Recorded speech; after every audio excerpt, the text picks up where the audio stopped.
commence en 2006 dans le district de santé de Kolofata, dans la région de l'extrême nord du Cameroun.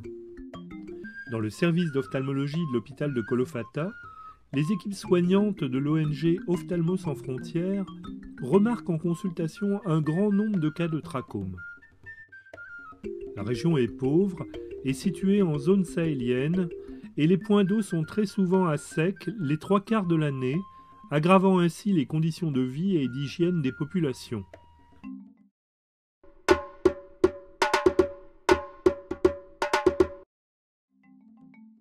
Une première enquête sommaire est réalisée par les infirmiers dans 4 écoles locales. Elle révèle un taux de trachome actif supérieur à 25% dans les classes. En décembre 2006, OSF entreprend la première enquête de prévalence standardisée.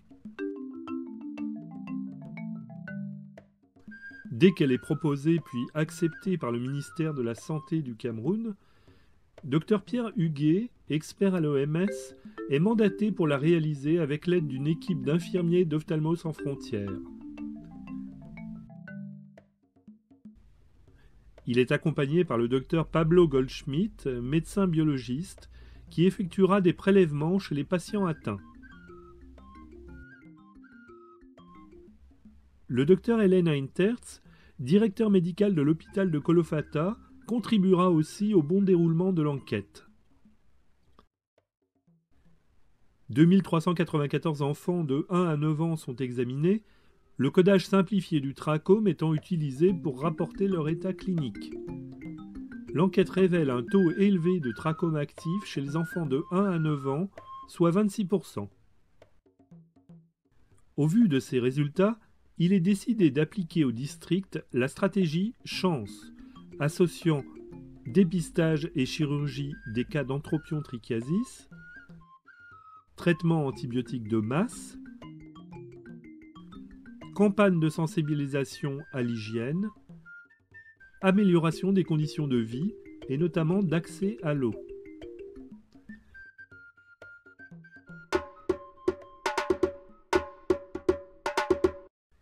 Le choix de l'antibiotique à utiliser s'est orienté vers la forme topique de l'azithromycine, mise au point par les laboratoires Théa.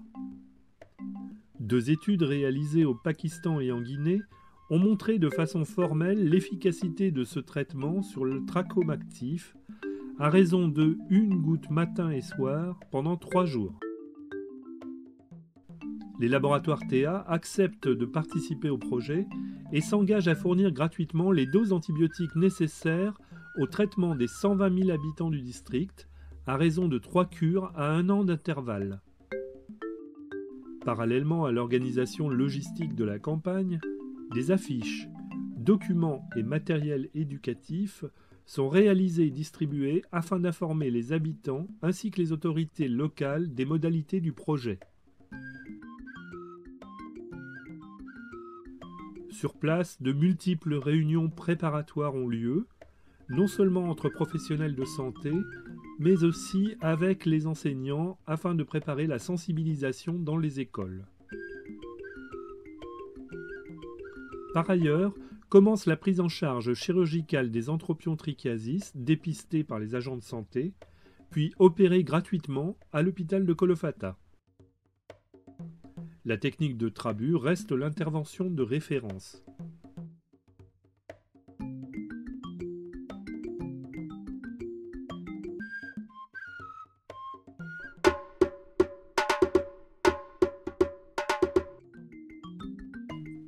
En 2008, une dernière enquête de prévalence confirme le fort taux de trachome actif chez les enfants de 1 à 9 ans, soit 31%.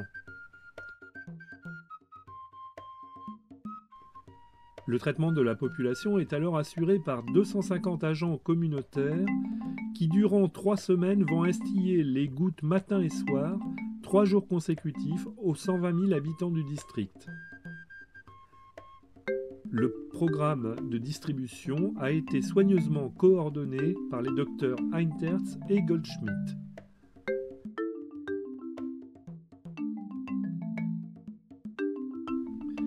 Parallèlement, des campagnes de sensibilisation à l'hygiène sont réalisées au cours de l'année, non seulement dans les villages, mais aussi dans les écoles du district.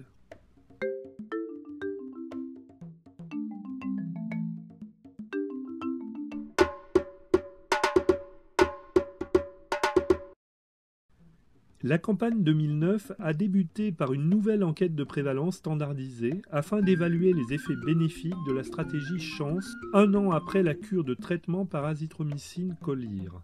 Les résultats sont optimistes puisque la prévalence du trachome actif chez les enfants de 1 à 9 ans a chuté, passant de 31% en 2008 à 6,4%. Une deuxième cure de traitement antibiotique est alors réalisée auprès de toute la population selon les mêmes modalités que l'année précédente. En 2009, le suivi de cette campagne de lutte contre le trachome a fait l'objet d'une attention particulière de la part des responsables. Une équipe d'infirmiers a été formée par le Dr Goldschmidt et le Dr Heintertz pour superviser et contrôler le bon déroulement de la distribution du colire dans les villages. Est-ce qu'il y a eu beaucoup de refus? Non. Au contraire, certaines des familles qui sont au Nigeria ont rejoint leur famille au Cameroun. Ils veulent venir pour les gouttes. Alors je dis, bon, s'ils sont au passage, le premier passage, s'ils sont arrêtés là, on les traite. S'ils sont là, on les traite. On les traite. D'accord. Donc on va continuer parce qu'il faut 100% du traitement. Tout le monde doit être traité. Même les gens du bord. Hein. Oui, non. Les pasteurs, les gens qui sont avec les animaux. Oui, oui. Ok, très bien. Donc on va traiter tous les gens. Ça va madame? C'est bon la goutte? Un programme spécifique de sensibilisation à l'hygiène a été appliqué auprès des jeunes filles de 8 à 12 ans, futures mères de famille, et sera renouvelé les années suivantes.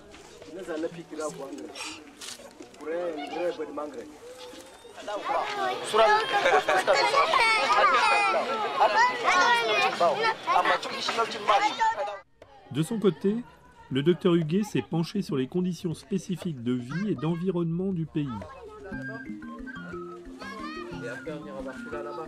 L'accès à l'eau reste le problème majeur de cette région, d'où le développement cette année de programmes de construction de plusieurs puits, grâce à des fonds à la fois publics et privés.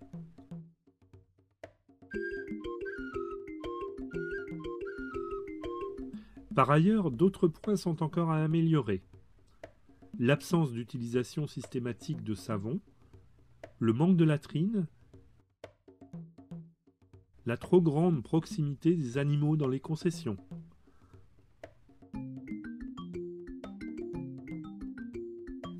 La stratégie Chance semble donc porter ses fruits dans le district de santé de Kolofata au nord Cameroun. Ces bons résultats sont le fruit d'un partenariat entre une ONG bien implantée dans le pays, un laboratoire innovant et un hôpital local ayant la maîtrise de l'organisation des soins de santé primaire dans son district. Rendez-vous est pris en 2010 à Kolofata pour la 3e campagne de traitement du trachome.